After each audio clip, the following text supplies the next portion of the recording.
The alarm screamed through the research vessel Deep Runner as the ship shuddered violently.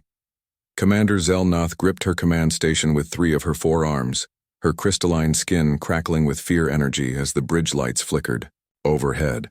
"Status report," she ordered, her translator implant converting her words to standard Federation speak. First Officer Vektar's 6-fingered hands danced across his console. "Main drive systems offline. We're losing power on all decks. Hull breach in sections 7 through 12. The ship rocked again, throwing the crew against their stations. Zelnath felt her stomach drop as the gravity plating failed for a moment before flickering back to life. This was bad. Very bad. Begin emergency protocols. Get me a damage assessment. The Deep Runner was a science vessel, not a warship. She carried no weapons, only research equipment and medical supplies. Now that equipment was useless as her ship died around her. "Commander," called out Science Officer Telmar from her station. "We're drifting toward the gravity well of the brown dwarf. Without engines, we'll be pulled in within 6 hours." 6 hours. Zelnath's mind raced. They were in the middle of nowhere, studying this brown dwarf system on the edge of Federation space. The nearest Federation ship was at least a day away, even at maximum speed. "Start broadcasting a distress signal. All frequencies." "This is the research vessel Deep Runner requesting immediate assistance," called out Communications Officer Shalthan. "We are experiencing catastrophic system failure. Life support at 60% and falling. Multiple hull breaches. 14 crew members aboard. Please respond." The message echoed into the void, but only silence answered back. Hours crawled by like days. The crew worked desperately to patch hull breaches with emergency foam, but for every one they fixed, 2 more opened. The ship groaned and creaked as metal stressed beyond its limits. Emergency lighting cast everyone in ghostly blue light as the main power systems failed completely. Zelnath watched her crew continue working, even as hope faded. They were Federation's best and brightest, scientists, not soldiers. Dr. Korthala was trying to rig the medical bay's power pack to support life support. Engineer Jexistar crawled through access tubes to reroute power from dead systems. Biologist Pelnath was already gathering DNA samples from every crew member. If they didn't survive, at least their species' knowledge would. "Commander," Vektar said quietly, coming to stand beside her. "We've confirmed it. Long-range communications are completely dead. The brown dwarf's electromagnetic field is interfering with subspace transmissions. Even if someone heard our distress call, they'd need to be close enough for standard radio waves." Zelnath felt her hope crumbling. Radio waves. That technology was ancient. Nobody used primitive radio for interstellar communication anymore. It was like hoping someone would hear smoke signals in the depths of space. "How's life support holding up?" "Not good. We've lost environmental controls on 4 decks. Oxygen levels are dropping. At current rates, we have maybe 3 hours before breathing becomes difficult." 3 hours. Less than half their original estimate. The ship was failing faster than predicted. Zelnath moved to the ship's intercom. "All crew, this is the commander. I want you to know that you've performed admirably under impossible conditions. The Federation will hear about your bravery today." She paused, swallowing hard. "Resume your stations. Continue making repairs. We are Federation officers. We do not surrender to the void." The next 2 hours passed in a blur of activity and mounting dread. They managed to restore partial power to one deck, only to lose it again when another power coupling burnt out. The air grew thick and stale despite their best efforts. Crew members began showing signs of oxygen deprivation, slower movement, confused thinking, difficulty speaking. "Commander," called Shalthan weakly from his station, "I'm boosting the distress signal, using emergency power to increase transmission strength. It's probably useless, but—" "Do it," Zelnath ordered. What did they have to lose now? The ship groaned again, a sound like metal crying. A new alarm joined the chorus. Structural integrity falling below safety levels. They were running out of time. "Commander, I'm detecting something," Shalthan said suddenly, his posture straightening with what little energy he had left. "Wait." No, it's just interference, or... Wait. The entire bridge crew turned to look at him. Even in their weakened state, that word, something, sparked a tiny flame of hope. What is it? Selnath demanded, moving to his station. I thought I detected, but that's impossible. It looked like... Shalthon adjusted his instruments, his hands shaking slightly.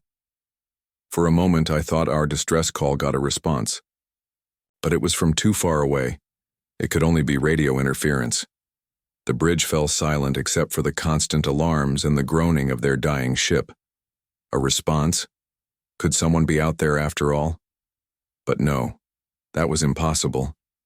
Wishful, thinking of a dying crew, Xelnath returned to her station, preparing herself mentally for what was to come.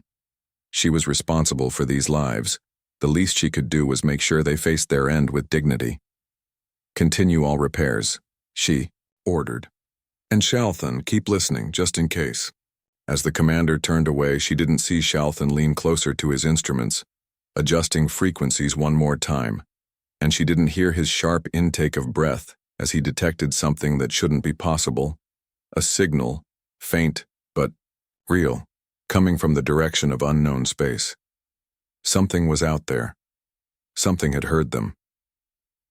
The alarms continued to wail as the Deep Runner drifted closer to its doom, but for the first time in hours, the communications officer allowed himself to hope. Unknown to his dying ship and desperate crew, through the vast emptiness of space, help was already racing toward them at speeds that would be considered impossible by Federation standards. In 18 hours, assuming the Deep Runner could hold together that long, they would learn that sometimes salvation comes from the most unexpected places in the galaxy. Captain Eric Mitchell sat in his favorite chair on the bridge of the USS Defiance, sipping coffee from his chipped NASA mug. The warship was on routine patrol along the outer border of human space, checking on mining stations and watching for pirates. Nothing exciting had happened in weeks, which was exactly how Mitchell liked it. Captain, said Lieutenant Kelly Barnes from the communications station, I'm picking up something strange on the emergency frequencies. Mitchell set down his coffee. Kelly didn't usually call things strange unless they were really unusual. He walked over to her station. What kind of strange? It's a distress signal, sir, but it's coming in on radio waves, not subspace, and it's in a format I've never seen before. Radio waves. That was incredibly primitive for space travel. Who would use radio for a distress call? Can you clean it up? Figure out what they're saying? Kelly worked her console for several minutes, frowning at the screen. Here, I've got it now. She pressed play, and a crackling voice filled the bridge. This is the research vessel Deep Runner requesting immediate assistance. We are experiencing catastrophic system failure. Life support at 60% and falling. Multiple hull breaches. 14 crew members aboard. Please respond. The bridge crew exchanged glances. The voice sounded desperate, but the words were clear. Computer, analyze the signal, Mitchell ordered. Origin point and distance. The ship's AI responded immediately. Signal originated from coordinates 72.4 light-years from our current position. Signal strength suggests it was broadcast approximately 3.7 hours ago. 3 hours? Someone was dying out there and they'd been calling for help for 3 hours with no response. Sir, said Lieutenant Commander John Taylor, the tactical officer, those coordinates are in uncharted space. No known human presence. No known alien presence either. Mitchell nodded slowly. His mind was already turning. 72 light-years would take the Defiance almost 18 hours to reach, even at maximum speed. But 18 hours might be too late for whoever sent that distress call. Get me a conference call with my senior staff. War room, 5 minutes. Within minutes, Mitchell's top officers gathered around the holographic display table in the war room. Here's the situation, Mitchell began, replaying the distress signal. Someone's in trouble. They're broadcasting on radio waves, which means their tech is either damaged or very different from ours. 18 hours to reach them. Chief Engineer Mike Holland was already shaking his head. Sir, pushing the engines that hard, that close to the edge of charted space, it's risky. We could burn out the main drive. And we don't know who sent this, added Taylor. It could be anyone. Pirates, Hostile aliens, a trap. Mitchell looked around the table. He'd served with these people for years. They were good officers, and they were right to be cautious. Dr. Lisa Grant, the chief medical officer, spoke up. What if it's real? What if it's a research ship? Scientists trying to expand knowledge. If it were us out there? That's the question, Mitchell said. If it were the Defiance sending that distress call, what would we hope someone else would do? The room fell quiet. Outside the war room, the Defiance continued its patrol, its massive engines humming with potential. Computer, Mitchell said. Calculate fuel requirements and engine stress for maximum speed run to the distress coordinates. Maximum speed run would use 63% of our deuterium reserves, the AI reported. Engine stress would approach redline levels. Risk of component failure at 12%. Kelly Barnes, who had joined the meeting, added, Sir, I've been analyzing the signal more. The ship they mention, the Deep Runner. The name sounds like it's built for exploration, and the way they describe life support failure, they're suffocating. Slow and painful. Mitchell stood up, walking to the window that showed the stars. He thought about his own family back on Earth. What if they were stuck on a ship, slowly dying in space?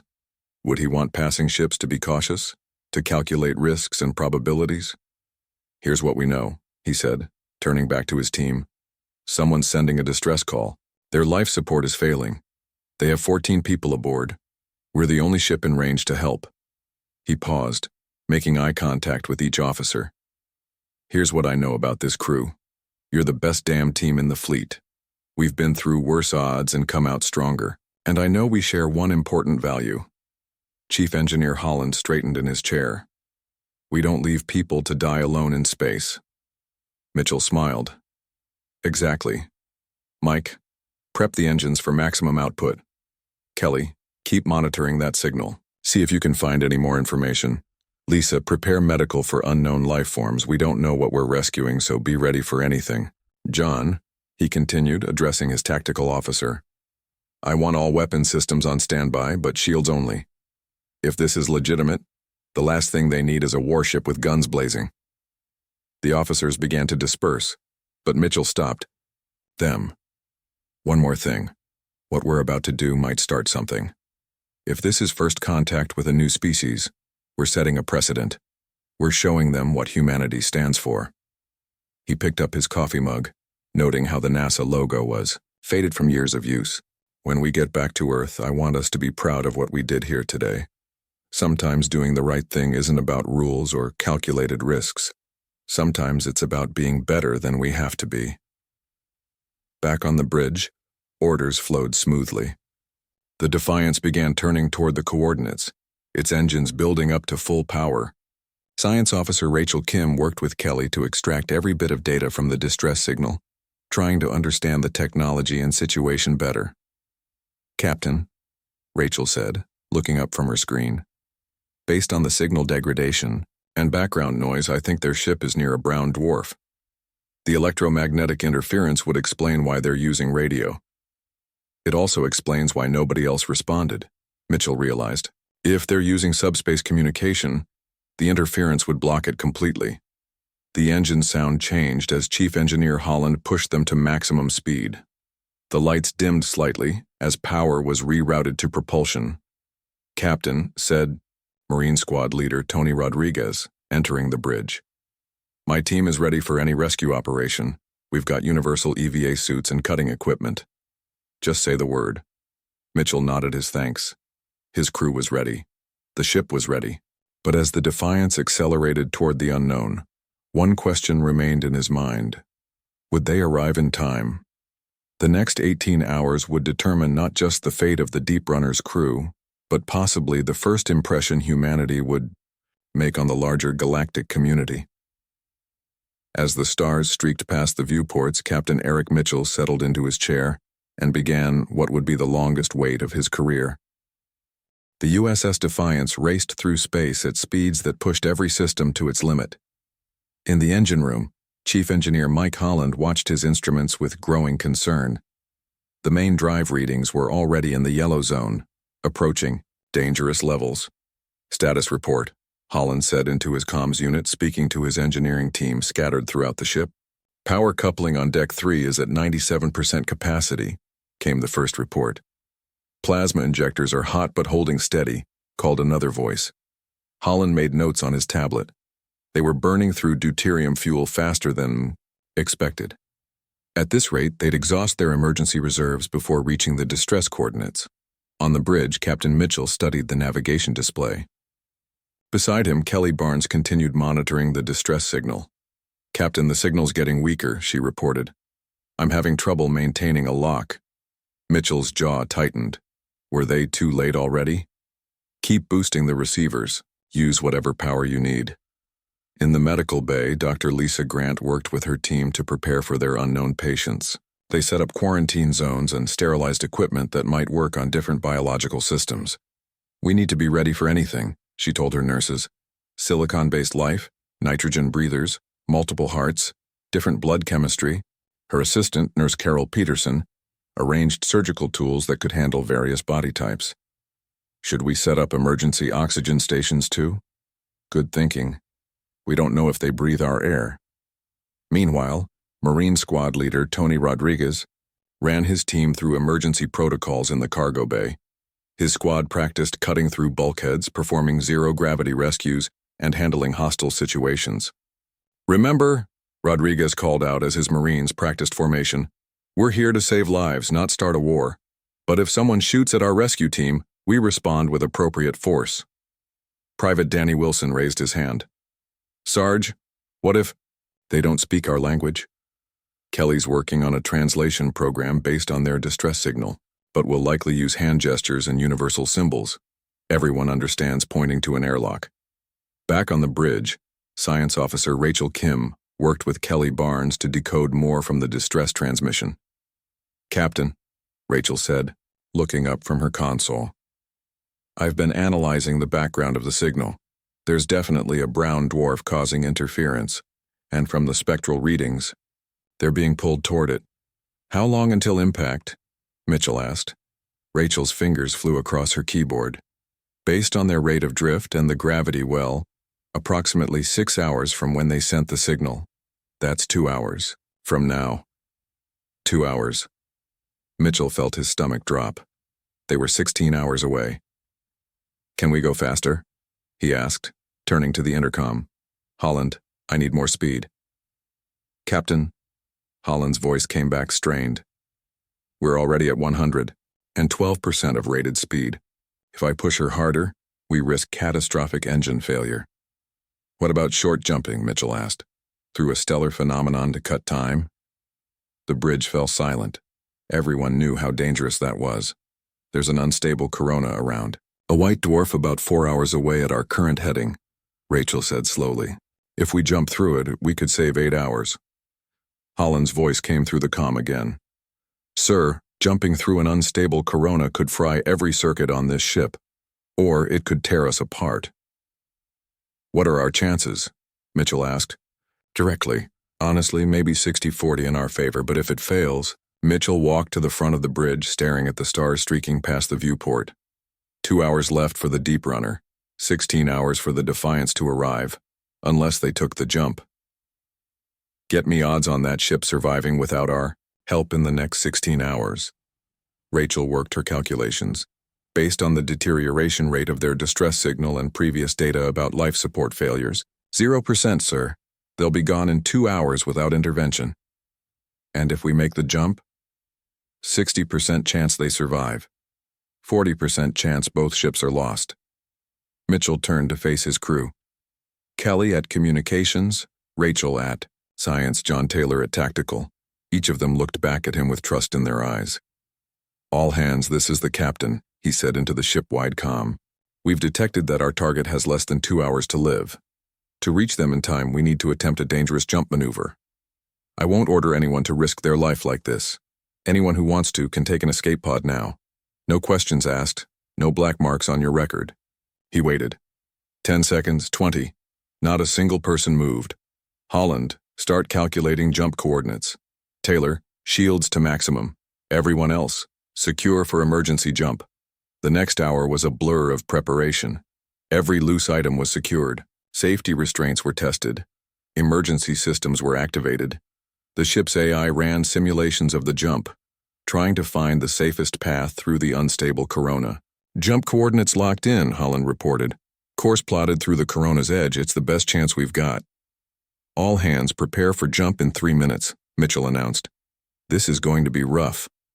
The crew strapped into their stations. In medical, Dr. Grant secured equipment and prepared for potential injuries. Marines locked down their weapons and gear. Engineers double-checked power systems. 1 minute to jump, Kelly counted down. All systems nominal as they can be for what we're about to do. Mitchell gripped his command chair arms. Rachel, last check on the corona's activity.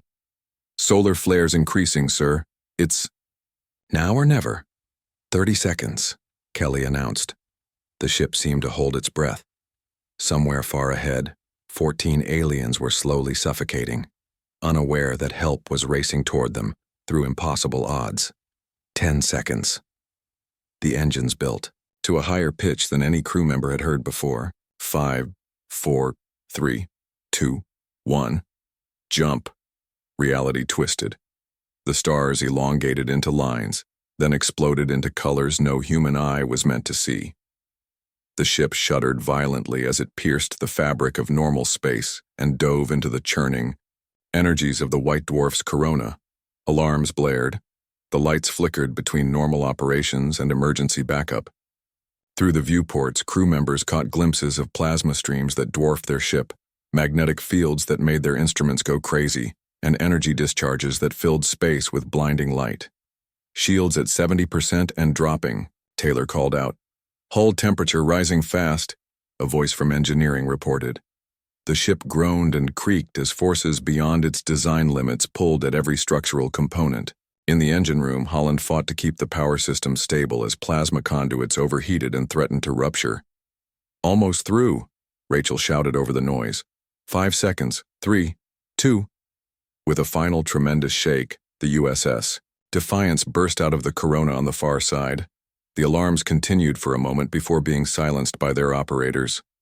Damage report, Mitchell commanded. Reports flooded in from every department. Shields down to 40%. Hull, scored but intact. 3 power junctions blown, backup systems engaged. 2 plasma injectors need replacement. Medical bay intact, ready for casualties. Navigation, new time to target, Mitchell asked. Rachel checked her readings, then double-checked them.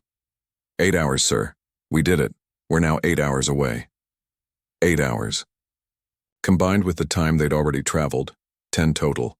With luck, the Deep Runner would still be alive when they arrived. Holland, can we maintain current speed on our remaining systems? Aye, sir. We're running on fumes and patches, but we'll get there. Mitchell turned to Kelly. Any change in the distress signal? Weak but still transmitting, sir. They're still fighting. As the USS Defiance continued its desperate race through space, the crew began repairs while maintaining course. They had gambled everything on a risky jump and won, but the real challenge still lay ahead. In 8 hours, they would arrive to find either survivors to rescue or a grave to mark. Either way, the crew of the Defiance knew they had done everything possible, pushed beyond limits, and proven that humanity's reach extended as far as its compassion. The stars streaked past, as they raced toward their destiny. The USS Defiance dropped out of warp space near the brown dwarf, and immediately every warning system on the bridge started screaming.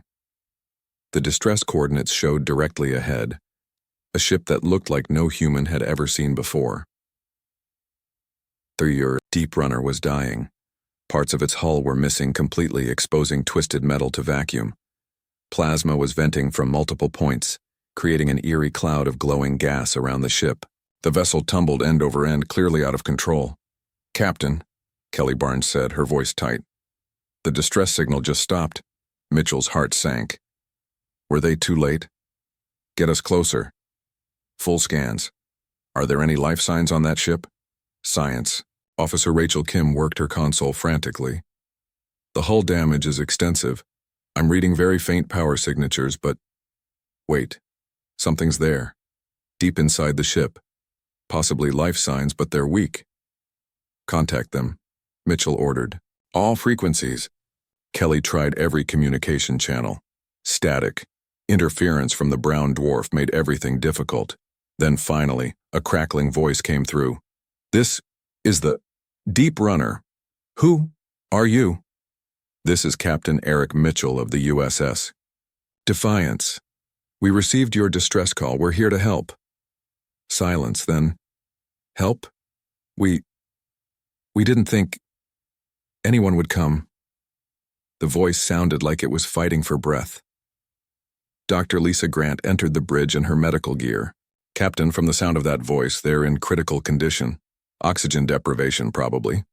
Mitchell nodded. Ready your boarding team. Rodriguez, your Marines are on support duty. Protective but non-threatening. Marine Squad leader. Tony Rodriguez gathered his team. They checked their weapons but kept them holstered. This was a rescue mission, not a combat operation. Barnes, tell them we're preparing to dock. Ask for permission to board. Deep Runner, this is Captain Mitchell. We need to board your ship to provide medical assistance. Do you give us permission? Another crackling response. Permission, granted.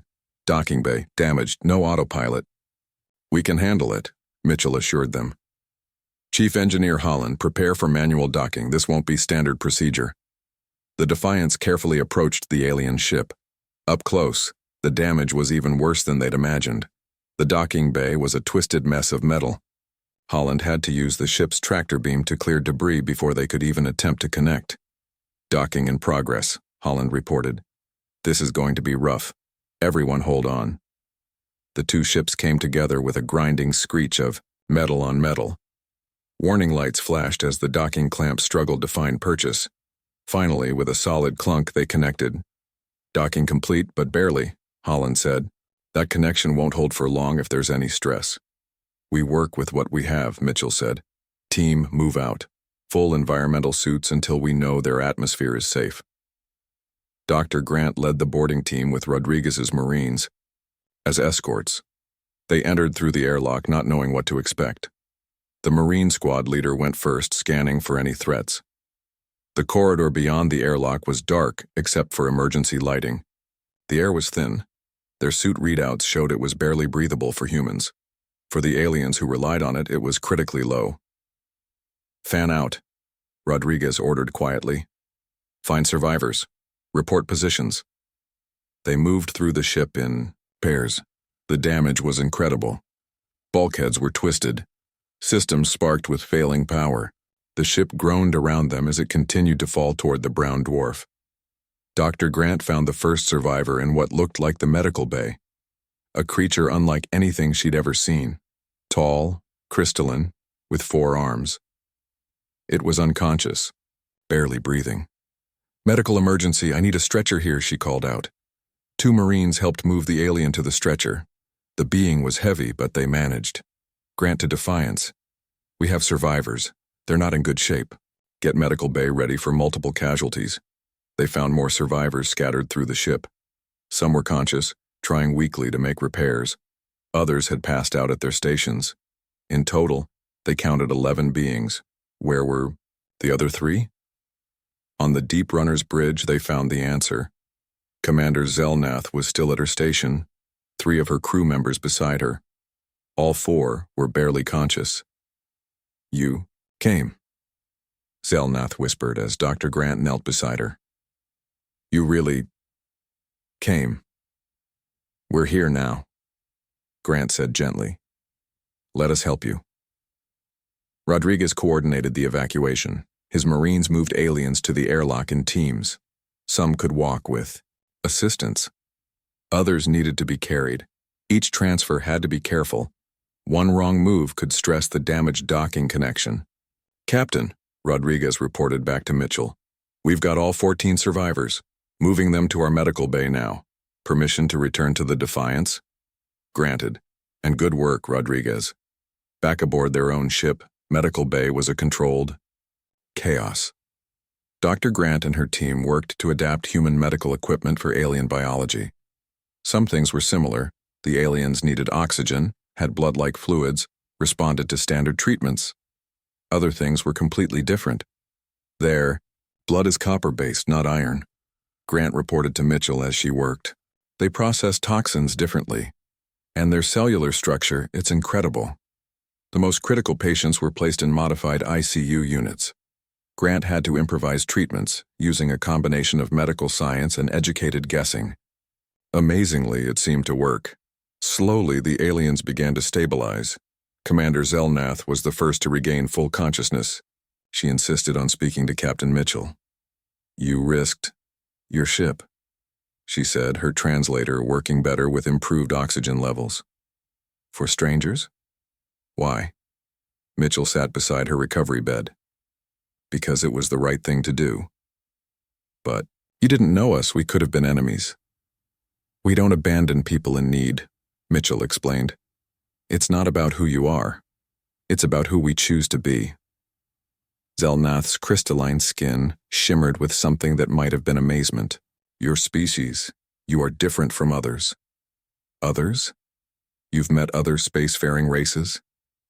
"The Federation has many members, but none would risk so much for unknown aliens. They calculate. They consider consequences. They practice caution." Mitchell smiled. "Maybe we're just reckless." "No," Zelnath said firmly. "You are brave. You are kind. Your people, they will be remembered for this." As the Defiance began towing the damaged Deep Runner away from the brown dwarf's gravity well, a new chapter began. The ship's computer recorded everything: the first peaceful contact between humans and the Korthak Federation, the universal translator protocols, the joint medical procedures. It would take days to reach the nearest Federation station where the Deep Runner could be properly repaired. During that time, humans and Korthak would learn from each other. Cultural exchanges would begin. Friendships would form. But all of that lay ahead. For now, in the medical bay of the USS Defiance, 14 Korthak scientists recovered from near death. And on the bridge, Captain Eric Mitchell wrote the first entry in humanity's first contact log. "Today we learned that compassion needs no translation. When someone calls for help, it doesn't matter what they look like or where they come from. What matters is that we answer. What matters is that we try." The universe became a little smaller today, and we discovered that sometimes the bravest thing you can do is reach out to a stranger in the dark. In the depths of space, 2 ships traveled together toward the stars, carrying the promise of a new friendship between species that would reshape the galaxy's understanding of what humanity could be. 3 days later, the USS Defiance entered Federation space with the damaged Deep Runner in tow. 6 Federation warships intercepted them, their weapons armed and shields up. "USS Defiance, this is Commander Thacknall of the Federation Patrol. Identify yourself and explain your presence with a Korthak vessel." Captain Mitchell smiled as he opened communications. "This is Captain Eric Mitchell. We responded to a distress call from the Deep Runner. We have 14 Korthak survivors aboard receiving medical care." A long pause followed. The Federation ships repositioned themselves, clearly unsure how to handle this situation. "You are not Federation members. You have no authority to—" "I was exercising humanitarian principles," Mitchell interrupted calmly. "The same principles I hope would be extended to my crew if we were in danger." Commander Zelnath, now recovered enough to stand, entered the bridge. She had been working closely with Dr. Grant to understand human medicine and was amazed at their adaptability. "Permission to speak with the Federation commander?" she asked Mitchell. "Of course." Zelnath stepped forward to the view screen. "Commander Thacknall, this is Commander Zelnath of the Deep Runner. Captain Mitchell saved all our lives. The humans responded to our distress call when no one else did. They risked their ship for strangers." The Federation officer's posture changed. "With all due respect, Commander, procedures dictate—" "With respect, Commander, procedures would have left us dead," Zelnath answered firmly. "These humans showed us what real civilization looks like." The tension in both ships eased. The Federation warships lowered their shields. "The High Council will want a full report," Thacknall finally said. "You will both proceed to Station Central for debriefing." As they traveled to the station, Crew members from both ships began to bond. Kelly Barnes and Communications Officer Shalthan discovered they both loved complex mathematics. Chief Engineer Mike Holland found the Korthak used similar power principles in their engines. Marine Squad Leader Tony Rodriguez shared combat tactics with their security chief, Korth Dex. Your species had no contact with anyone before this, Zelnath observed during one of her visits to the bridge. Yet you helped us. Many Federation members would have hesitated. We hesitated too, Mitchell admitted.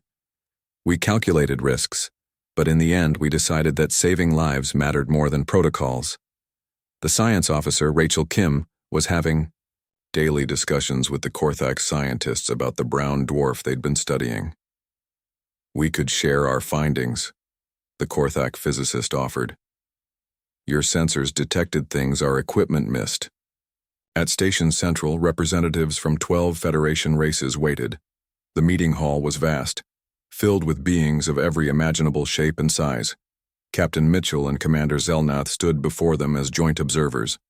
The Volnari, ambassador, a being that looked like flowing liquid metal, spoke first. We are told humans risked a warship to save unknown aliens. This is unprecedented. Mitchell chose his words carefully. Where I come from, we have a saying. We are all neighbors in the darkness of space. When someone needs help, you help. It's that simple. The Korthak Council member Velthane stood. The Deep Runner was conducting vital research for our species' survival. These humans preserved not just 14 lives, but knowledge that could save millions. Debate continued for hours. Some Federation members praised human compassion. Others warned about the risk of setting new precedents. Through it all, Mitchell and Zelnath stood together, answering questions honestly. Finally, the Federation ambassador announced a decision. We propose a formal alliance treaty with humanity. Captain Mitchell and Commander Zelnath will serve as initial ambassadors. The chamber erupted with discussion. Mitchell felt the weight of what this meant. First contact, humanity's entrance into galactic society, all because they answered a distress call. There's something else, Zelnath announced as the room quieted. The Federation has technology humanity lacks. Advanced medical procedures, energy sources, faster-than-light communication. We propose technological exchange. And in return? Asked the human ambassador who had arrived shortly before. Your perspective, Zelnath answered. Your willingness to put others first. Your innovative problem-solving. Many species have technology. Few have what humans showed us, true compassion without calculation. Over the next weeks, preparations began for formal diplomatic relations. The Deep Runner was repaired using combined human and Korthak techniques.